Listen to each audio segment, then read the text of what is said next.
အားလုံးပဲမင်္ဂလာပါအာဆင်နယ်ခန်းသားမြန်မာကနေပြီးတော့ပြန်လည်ကြိုဆိုလိုက်ပါရစေကျွန်တော်အာဆင်နယ်အသင်းကဒီကနေ့မှာ Premier League ပွဲစဉ်6ဖြစ်အင်ကွင်း Emirates Stadium မှာ Crystal Palace အသင်းကိုအခန့်ရှင်ပြိုင်ကစားခဲ့ပြီးတော့အာဆင်နယ်အသင်းကအင်ကွင်းမှာ Crystal Palace အသင်းကို 1-0 ဆိုတဲ့ရလဒ်နဲ့အာဆင်နယ်အသင်းကအနိုင်ရရှိခဲ့ပြီးတော့ဒီယာဒီအာဆင်နယ်အသင်းက Premier League မှာ6ပွဲကစား9ပွဲနိုင်တပွဲတရေတပွဲရှုံးရမှတ်22မှတ်နဲ့ Premier League အမှတ်ပေးဇယားရဲ့အဆင့်2နေရာမှာရှိနေတဲ့ဘုံမောက်အသင်းကို၄မှတ်ဖြတ်ပြီးတော့အာဆင်နယ်အသင်းက Premier League အမှတ်ပေးဇယားအဆင့်1နေရာမှာဦးဆောင်လိုက်ပါတယ်အာဆင်နယ်အသင်းကဒီနိုင်ပွဲအပြီးမှာတော့ Premier League မှာနိုင်ပွဲပေါင်း900ပြည့်မြောက်သွားခဲ့ပြီပဲဖြစ်ပါတယ်ကျွန်တော်ကဒီကနေ့ကန်ခဲ့တဲ့ Arsenal 1 Crystal Palace 0-8ပွဲစဉ်အကြောင်းအရာလေးတွေကိုကျွန်တော်အနေငယ်ပြန်နဲ့တင်ဆက်ပေးသွားမှာပဲဖြစ်ပါတယ်။ Arsenal အသင်းကတော့ထုံးစံအတိုင်းပဲ 4-3-3 ဆိုတဲ့ကစားကွက်နဲ့ပဲဆက်လက်ပွဲထွက်လာတယ်။ဂိုးသမားနေရာမှာ David Raya နောက်တန်း၄ယောက်နေရာမှာဘေတောင်မန်ကန်ဆစ်မှာ Calafiori Center Back 2ယောက်နေရာမှာ Gabriel Saliba နဲ့ညာတောင်မန်ကန်ဆစ်မှာ Julian Timber ကွင်းလယ်3ယောက်နေရာမှာကွင်းလယ်ကန်ဆစ်မှာ Zubimendi သူ့ရဲ့အရှိမှာ Declan Rice နဲ့ Iberichi Aziz တိုက်စစ်3ယောက်နေရာမှာဘေတောင်မန်တိုက်စစ်မှာ Leandro Trossard ညာတောင်မန်တိုက်စစ်မှာ Bukayo Saka နဲ့အထောင်တိုက်စစ်မှာ Victor Gyökeres တို့ပွဲထွက်လာခဲ့ပါတယ်အာဆင်နယ်အသင်းအတွက်ဒီပွဲစဉ်ဟာတော်တော်လေးကိုမှခက်ခဲတဲ့ပွဲစဉ်တစ်ပွဲလို့ပြောလို့ရတယ်အဲ့တဲ့အသင်းရဲ့ချစ်လက်တဲ့ခံစစ်ပိတ်ဆို့ထားတဲ့လမ်းကြောင်းတွေကိုအာဆင်နယ်အသင်းကြော်ဖြတ်ဖို့အဖြေဘလို့မှရှာမရခဲ့ဘူးပထမပိုင်းပွဲကစားချိန်မိနစ်20ဝန်းကျင်မှာတင်အာဆင်နယ်အသင်းအနေနဲ့လူပေးမှားမှုတွေသည်အနည်းဆုံး3ချိန်နဲ့အမြင့်ဆုံး6ချိန်ဝန်းကျင်မှာအာဆင်နယ်အသင်းလူပေးမှားမှုတွေကိုပြုလုပ်ခဲ့တာကိုကျွန်တော်တွေ့ရတယ်ဒါတွေဟာလည်းဒီတစ်ဖက်အသင်းရဲ့ပေါ့နော်ဒီခံစစ်ကစားဟန်ကြောင့်ဖြစ်ပြီးတော့သူတို့တွေဟာအာဆင်နယ်အသင်းကို5-4-1ပုံစံဆန်တဲ့ကစားဟန်မျိုးနဲ့အာဆင်နယ်အသင်းကိုကစားသွားတယ်အာဆင်နယ်အသင်းက build up တွေတည်နေပြီဆိုလို့ရှိရင်သူတို့ကအာဆင်နယ်အသင်းရဲ့ကွင်းလယ်မှာ4ယောက်တန်းပြီးတော့အာဆင်နယ်အသင်းရဲ့ကွင်းလယ်ကိုသူတို့လူပေးရကြောက်အောင်လှုပ်လိုက်တယ်အဓိကအားဖြင့်အာဆင်နယ်အသင်းက build up တွေတည်တယ်ဂိုးသမားနောက်တန်းကွင်းလယ်ကနေပြီးတော့မှတိုက်စစ်ကိုပုံဖော်တဲ့အသင်းဖြစ်တာကိုသူတို့ကကောင်းကောင်းသိတယ်အဲ့ဒီကနေမှတဆင့်သူတို့ကအာဆင်နယ်အသင်းရဲ့ကွင်းလယ်ကနေဘောလုံးမထွက်အောင်လုပ်တယ်အာဆင်နယ်အသင်းဒီတောင်မန်တိုက်စစ်တွေကိုအဓိကအပြုကစားမအောင်သူတို့သိတယ်အဲ့ဒီတောင်မန်တွေကိုသူတို့ကြက်ပိတ်နေအောင်ကစားတယ်အဲ့တော့အာဆင်နယ်အသင်းကလှုပ်เสียတနည်းပဲရှိတယ် Central Zone ကနေပြီးတော့ပေးမယ် Central Zone ကနေဆွဲပေးမယ်ဆိုတဲ့ပုံစံမျိုးတွေနဲ့ Zubimendi တို့ Iberichi Aziz တို့ကစားပေးမယ်ဒီကစားသမားတွေဒီပေးလိုက်တဲ့ pass တွေအစည်းဆွဲတက်သွားတဲ့လမ်းကြောင်းတွေမှာဘောလုံးပြန်ပြတ်သွားမှုတွေကနေမှတဆင် Crystal Palace အသင်း transition နဲ့ကောင်တာတွေပြန်ရပြီးတော့အာဆင်နယ်အသင်းဘက်ကိုသူတို့တွေလည်းတိုက်စစ်ဆင်မှုတွေပြုလုပ်သွားတာကိုတွေ့ရတယ် Crystal Palace အသင်းရဲ့တိုက်စစ်ပိုင်းကိုကြည့်မယ်ဆိုလို့ရှိရင်လည်းကွင်းလယ်မှာဟွာတန်ရှိတယ်ပြီးတော့လို့ရှိရင်တိုက်စစ်မှာဆိုလို့ရှိရင်မာတီတာနဲ့စားဆိုတဲ့တကယ့်ကိုမှ physical ကောင်းမွန်တဲ့ကစားသမားတွေရှိတယ်ဒီကစားသမားတွေဒီအထူးသဖြင့်ပေါ့နော်ဒီမာတီတာပေါ့မာတီတာဆိုလို့ရှိရင်ပထမပိုင်းမှာ William Saliba ကိုတော်တော်လေးကိုမှ shaky moment တွေဖြစ်အောင်ပြုလုပ်ခဲ့တာကိုကျွန်တော်တို့တွေ့ရတယ်အာဆင်နယ်အသင်းရဲ့ဒီခံစစ်ပိုင်းကိုလည်းပေါ့နော်ဒီ Crystal Palace အသင်းရဲ့ဒီ transition counter attack တွေကနေပြန်ပြီးတော့ချိန်ချောက်တာမျိုးတွေရှိတယ် Gabriel Magalhaes တို့ပြီးတော့လို့ရှိရင် Arsenal အသင်းရဲ့ခံစစ်တို့ကပြန်ပြီးတော့ block လုပ်ထားနိုင်တာတွေကိုလည်းကျွန်တော်တို့တွေ့ကြရတဲ့အတွက်ကြောင့်မလို့ဒါ Arsenal အသင်းပထမပိုင်းမှာဂိုးမပေးလိုက်ရတာဖြစ်တယ် Arsenal အသင်းအနေနဲ့တစ်ဖက်အသင်းကိုပေါ့နော်ပြန်ပြီးတိုက်စစ်ဆင်မှုအတွက်ပွဲကစားတဲ့မိနစ်30ကျော်မှပဲအဲ့တဲ့အသင်းဘက်ကိုပြန်ပြီးတိုက်စစ်ဆိုင်နေတာကိုတွေ့ရတယ်အဲ့ဒါ Victor Gyökeres ဆွဲပြေးသွားတယ်သူအနောက်နဲ့ပြန်ချိတ်တဲ့ Declan Rice ကနေမှ Trossard ကိုပေးတယ် Trossard ကန်လိုက်တဲ့ဘောလုံးကိုတစ်ဖက်ကူးသမားဖမ်းယူနိုင်ခဲ့တယ်ပွဲကစားချိန်31မိနစ်အရောက်မှသာအာဆင်နယ်အသင်းဘက်ကတစ်ဖက်အသင်းကိုဂိုးပေါက်ချင်းချောက်မှုပြုလုပ်နိုင်ခဲ့တာဖြစ်တယ်အာဆင်နယ်အသင်းကဘောလုံးကင်ထားနိုင်တယ်ဘောလုံးကင်ထားနိုင်ပြီးတော့ pass တွေပဲလုံနိုင်ပြီးတော့တခြားဘာမှမလုံနိုင်တော့တွေ့ရတယ်အကယ်လို့အာဆင်နယ်အသင်းဘက်က risk ယူပြီးတော့ pass တစ်လုံးပို့လိုက်မယ်ဆိုလို့ရှိရင်လေလူပေးမှားသွားတာဖြစ်ဒါမှမဟုတ်ကိုယ့်အသင်းကဘောလုံးရသွားရင်တော့မှတစ်ဖက်အသင်းကဖြတ်လိုက်တာပဲဖြစ်ဆိုလို့ရှိရင် transition နဲ့ counter attack ပြန်ပေးရမှာမို့လို့အာဆင်နယ်အသင်းတော်တော်လေးကိုမှထိမ့်ကစားသွားခဲ့တာကိုတွေ့ရတဲ့အတွက်ပထမပိုင်းပွဲချိန်တော်တော်များများမှာအာဆင်နယ်အသင်းဟာ silent ဖြစ်နေတာကိုတွေ့ရတယ်အထူးသဖြင့်အာဆင်နယ်အသင်းရဲ့တောင်ပန်တိုက်စစ်တွေဖြစ်တဲ့ Leandro Trossard နဲ့ Bukayo Saka တို့2ယောက်3ယောက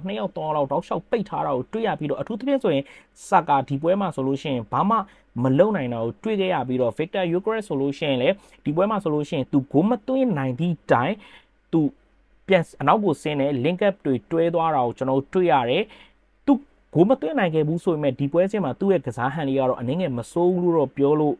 ့ရတယ်ပထမပိုင်းတစ်ပိုင်းလုံးမှာဆိုလို့ရှိရင်တကယ်ပေါ့နော်ခြေထောက်ထဲမှာဘောလုံးကိုထားပြီးတော့တကယ်သေးသေးကစားနိုင်တာကိုကျွန်တော်တွေ့တာဆိုလို့ ဂျူရီယန်တင်မာတယောက်တည်းကိုပဲကျွန်တော်တွေ့ရဒါကတော့ကျွန်တော်တယောက်တည်းအမြင်တော့တခြားလူတွေနဲ့ကျွန်တော်အမြင်တူချင်းမှတူမယ်အာဆင်နယ်အသင်းရဲ့အဓိကဒီညာချမ်းတစ်လျှောက်လုံးကိုပေါ့နော်Crystal Palace အသင်းရဲ့ဘယ်ချမ်းကလုံးဝကိုပိတ်ဆို့ထားတာကိုတွေ့ရတယ်ဂျူရီယန်တင်မာရောဘူကာယိုဆာကာရော press တွေတော်တော်များများလုပ်ပြီးတော့သူတို့ဘောလုံးရနိုင်မှာပေါ့နော်မာကင်တွေကောင်းကောင်းလုပ်ထားပြီးတော့သူတို့စီကဘလို့မှဘောလုံးမထွက်အောင်လုပ်တဲ့ဟာမျိုးတွေကိုကျွန်တော်တွေးခဲ့ရတယ်ဒါပေမဲ့အာဆင်နယ်အသင်းအနေနဲ့ Crystal Palace အသင်းဘက်ကိုသူတို့စိတ်ရှိရှိနဲ့ကစားတယ်ပြီးခဲ့တဲ့ယာတီတွေတုန်းကဆိုလို့ရှိရင်ကိုဘက်ကတိုက်တယ်ဂိုးမရဘူးအဲ့ဒီကနေမှတဆင့်တစ်ဖက်အသင်းကိုကောင်တာပြန်ပေးရပြီးတော့ဂိုးပေးရတဲ့အခြေအနေမျိုးတွေကျွန်တော်တို့ပြီးခဲ့တဲ့ယာတီရှုံးခဲ့တဲ့ပွဲစဉ်တွေမှာကျွန်တော်တို့ဒါတွေကအဓိကအားဖြင့်ပဲဒီကနေ့ပွဲစဉ်မှာမဟုတ်ဘူးဒီယာတီမှာအာဆင်နယ်အသင်းအနေနဲ့အဲ့ဒီ moment တွေကိုတော်တော် short ချလာနိုင်တယ်ပြီးခဲ့တဲ့ Fulham အသင်းနဲ့ပွဲစဉ်ဒီ Atletico Madrid အသင်းနဲ့ပွဲစဉ်ဒီကနေ့ပွဲစဉ်တွေမှာဆိုလို့ရှိရင်အာဆင်နယ်အသင်းအနေနဲ့တစ်ဖက်အသင်းကကိုတော်တော်ခက်ခဲဖြစ်အောင်ကစားထားနိုင်တာကိုအာဆင်နယ်အသင်းကြုံရတဲ့အခါမျိုးမှာအာဆင်နယ်အသင်းဒီစွတ်ပြီးတော့ဖိနေတာမျိုးမလုပ်ဘူးသူတို့ pass တွေလုပ်တယ် pass တွေနဲ့သူတို့နောက်တန်းကွင်းလေကနေမှရှေ့တန်းကိုပို့တယ်မင်းကသူတို့အနောက်နဲ့ပြန်ချိတ်တယ်တစ်ဖက်အသင်းကသူတို့ကိုကြက်အောင်ကစားထားတယ်သူတို့ကလည်းတစ်ဖက်အသင်းကိုပြန်ပြီးတော့အရန်ဒရဇက်တိုက်စစ်မစင်မဲနဲ့စိတ်ရှည်နဲ့တစ်ဖက်အသင်းခံစစ်ပြိုလာမဲ့အချိန်တစ်ဖက်အသင်းခံစစ်အမှားလုပ်လိုက်မဲ့အချိန်တွေကိုသူတို့စောင့်နေဒီကဒီမှာဒါတွေကျွန်တော်တော်တော်များများတွေ့ရတယ်အဲ့ဒီကနေမှတဆင့်လဲပြီးခဲ့တဲ့ဒီ Fulham အသင်း Atletico Madrid နဲ့ဒီကနေ့ပွဲစဉ်တွေမှာ Arsenal နဲ့အနိုင်ရရှိခဲ့တာကိုတွေ့ရတယ်ဒီကနေ့ပွဲစဉ်မှာဆိုရင် Arsenal အသင်းကဂိုးရသွားတယ်ပထမပိုင်းပွဲချိန်38မိနစ်မှာ Arsenal အသင်း free kick ရတယ်အဲ့ဒီ free kick ကို Declan Rice ကန်တင်လိုက်တဲ့ဘောလုံးဒီထုံးစံအတိုင်းပဲ Gabriel Magalhaes သူခေါင်းတိုက်သွင်းဖို့တော့မကြိုးစားတော့ဒီကနေ့မှာတော့သူအနောက်ကိုပြန်ပြီးတော့ခေါင်းတိုက်ချပေးလိုက်တယ်ပြန်ချပေးလိုက်တဲ့ဟာကိုအနောက်ကလိုက်တက်လာတဲ့ Crystal Palace အသင်းရဲ့အသင်းသားဟောင်း Arsenal အသင်းရဲ့ကစားသမား Iberichi Aziz ကွန်ဖူ volley kick နဲ့တကယ်ကိုမှကောင်းမွန်တဲ့ဘယ်လိုပြောရမလဲအဆင့်မြင့်တဲ့ကန်ချက်နဲ့ကန်ပြီးတော့ Arsenal အသင်းအတွက်သွင်းကို Aziz ရယူပေးခဲ့တယ် Sepis FC တို့ဘာတို့ညာတို့ကြိုက်တာပြောမကြည့်နဲ့ရင်ကို့အသင်းရတယ်ဒီလိုမျိုး Sepis တွေကိုကောင်းစွာ output လုပ်နိုင်တဲ့အသင်းဖြစ်အောင်စူးစမ်းပါလို့ပဲပြောချင်ပါတယ်ဒုတိယပိုင်းပြန်စားတဲ့အခါမှာတော့ Arsenal အသင်းအနေနဲ့ပထမပိုင်းမှာ shaky moment တွေတော်တော်များများရှိခဲ့တဲ့ William Saliba ကိုထုတ်ပြီးတော့ Mosquera ကိုထည့်လိုက်တယ်ဒုတိယပိုင်းမှာ Arsenal အသင်းကပထမပိုင်းနဲ့မတူဘူးပို့ပြီးတော့တိုက်စစ်စင်ကစားတယ်ဂိုးရဖို့အခြေအနေတွေတော်တော်များများရှိခဲ့ပေမဲ့ Arsenal အသင်းဂိုးဖြစ်မပြောင်းလဲနိုင်ခဲ့ဘူး Sepis ကနေပြီးတော့ရတဲ့တစ်ချိန်ဆိုလို့ရှိရင် Arsenal အသင်း area ထဲမှာ2ချိန်3ချိန်လောက်ဒီဂိုးရဖို့လုပ်ခဲ့ပေမဲ့ကိုရရှိခဲ့ခြင်းတော့မရှိဘူးအဲ့နောက်ပိုင်းမှာတော့ Arteta အနေနဲ့ဒီကနေ့ပွဲစဉ်မှာညာတောင်ပိုင်းတိုက်စစ်မှာလုံးဝကိုအလုံးမဖြစ်တဲ့ဘူကာယိုဆာကာကိုထုတ်ပြီးတော့မာတီနယ်လီကိုထည့်လိုက်တယ်ကျွန်တော်ကအဲ့ဒီဆုံးဖြတ်ချက်ကိုတော့တော်တော်လေး appreciate လုပ်တယ်သဘောကျတယ်အသင်းအထက်မှာဘယ်သူမှရှိလို့မရဘူးဘူကာယိုဆာကာအရန်ကောင်းတယ်ကြည့်နေတဲ့လူတွေအားလုံးသိတယ်ကျွန်တော်သိတယ်မီခဲအာတေတာသိတယ်တကဘာလုံးသိတယ်ဒါပေမဲ့ဒီကနေ့ပွဲစဉ်မှာဘူကာယိုဆာကာကိုတစ်ဖက်အသင်းကစားသမားတွေလုံးဝကိုခက်ချင်ကစားထားတယ်ပိတ်ဆို့ထားတယ်ဘူကာယိုဆာကာဘာမှလုပ်လို့မရဘူးအဲ့အတွက်ပြီးခဲ့တဲ့ယာတီတွေကလိုမျိုးအာတေတာအနေနဲ့ပွဲထဲမှာမျောမနေဘူးတစ်ချိန်တော့ဖြစ်လာမှာပါတစ်ချိန်တော့ဖြစ်လာမှာပါဆိုပြီးတော့မျောမနေဘဲနဲ့ပွဲကစားချိန်စောစီစီမှာဘူကာယိုဆာကာကိုထုတ်ပြီးတော့ Gabriel Martinelli ကိုထည့်လိုက်တယ်အဲ့လိုထည့်လိုက်လို့ Arsenal တင်းဂိုးရသွားလို့ကျွန်တော်ကဒီလူစားလဲမှုကို appreciate လုပ်တာမဟုတ်ဘူးเนาะ Arteta အနေနဲ့ပွဲထဲမှာမျောမနေတာကိုကျွန်တော်က appreciate လုပ်တာနောက်ကျောကနာမည်ထက်ဘယ်ဘက်